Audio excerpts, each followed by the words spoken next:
On a parlé d'histoire, mais alors peut-être parlons des histoires et de celles et ceux qui les habitent. C'est le moment de Juliette Arnaud, bien sûr, et son célèbre jingle. Et tu nous fais chier à lire, toi.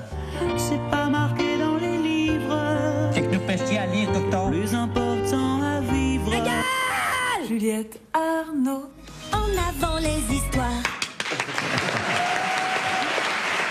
Non, alors vraiment faites pas ça parce que c'est la fin du monde. Il paraît qu'on va recevoir un livret concocté par le gouvernement contenant les gestes à adopter en temps de crise. Quel genre de crise? Pas la conjugale, pas la crise de foie, à base d'épidémies, de guerres, de catastrophes naturelles. Et moi, franchement, j'en ai rien à cirer. Ça va, c'est bon. Rocking Chair, je suis prête pour la fin du monde. J'ai lu tous les livres de fin du monde. Et oui, si. Et j'en ai retiré un enseignement majeur. Le principe de survie n'existe que parce que d'autres qu'on aime survivent aussi. En fin du monde, l'enfer, c'est pas forcément les autres, des Jean-Paul. Dans le roman Malville de Robert Merle, 1972, on est dans la cave d'un gros château moyenâgeux. Le nom du château, c'est Malville. C'est un de ces survivants de châteaux qui ont traversé les siècles, les guerres de religion et la mode des baies vitrées. On comprendra plus tard pourquoi. Et on est avec un groupe de gens, des copains d'enfance qui sont devenus adultes, une dame d'âge plus mûr encore, la gouvernante, et son fils s'appelait Momo. L'instant d'avant, il s'occupait du vin dans la cave. L'instant d'après, la marche des siècles, justement, s'interrompt littéralement, puisque, comme ils le comprendront plus tard, le pays a été victime d'un bombardement atomique. Et les gros murs du château de Malville les ont protégés des radiations. Après 2 mois sans soleil et sans eau, la pluie tombe, elle n'est pas radioactive, la vie peut donc potentiellement revenir. Et ils en sont capables tous parce que ce sont des ruraux. Ils savent accomplir ce genre de prodige. Ok, mais comment? Comment est-ce que alors on se met d'accord? Emmanuel, le propriétaire de Malville, pose le code très vite. Malville, à partir de maintenant, appartient à ceux qui y travaillent et tout le monde travaille à la survie de toutes et tous. Donc Malville devient chose commune. Les provisions de la cave, les vaches, les chevaux qui ont survécu, les armes. Et c'est ça qui obsède Robert Merle dans ce grand roman, la démocratie malgré le chaos. D'autant que d'autres survivants d'un village proche ont fait un tout autre choix, avec un intégriste catholique de type fascisant à leur tête.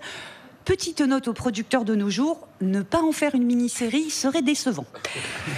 La communauté dans le roman de 1996 de Jean Egland, dans la forêt, est encore plus restreinte puisqu'elle ne se compose que de 2 jeunes filles, 2 sœurs. Elles, c'est des néo-rurales. Leurs parents ont choisi de les faire vivre dans la forêt, donc à 50 km d'une petite ville de Californie. Et là, quand la fin du monde arrive, c'est au ralenti. D'abord, il y a des rumeurs de guerre civile, des coupures d'électricité, et puis plus d'électricité, et puis des épidémies, et puis, ça y est, on y est, la survie des filles livrées à elles-mêmes, les 2 parents sont morts. Elles ont 17 et 18 ans, elles se préparaient l'une à intégrer Harvard, l'autre à devenir danseuse classique. Pouf, pouf, changement de programme. Heureusement, leur père ne jetait rien. Il réparait, il entreposait avant de réparer, hérissé par le fait que aux États-Unis, tout le monde dans ce pays fait partie des consommateurs les plus voraces qui soient. Qu'a-t-il eu le temps de leur inculquer qu'ils puissent leur servir dans ces conditions extrêmes? Une sororie est-elle spontanément une démocratie? Le récit de leur survie est mené par Nell, qui est la plus jeune. Niveau théorique, franchement, elle est bien. Elle a lu l'intégralité de l'encyclopédie universelle, et tant que durent les conserves fabriquées par leurs parents, ça va. Et puis arrive le moment de la pratique.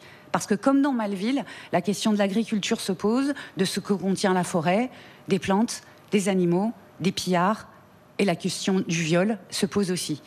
En relisant le roman, avec la même émotion que la première fois, j'ai sursauté devant une question que doit affronter Nell à un moment. Je la cite: « Qu'y a-t-il de pire pour 2 femmes seules dans une forêt, un ours ou un homme ?» La question est vite répondue.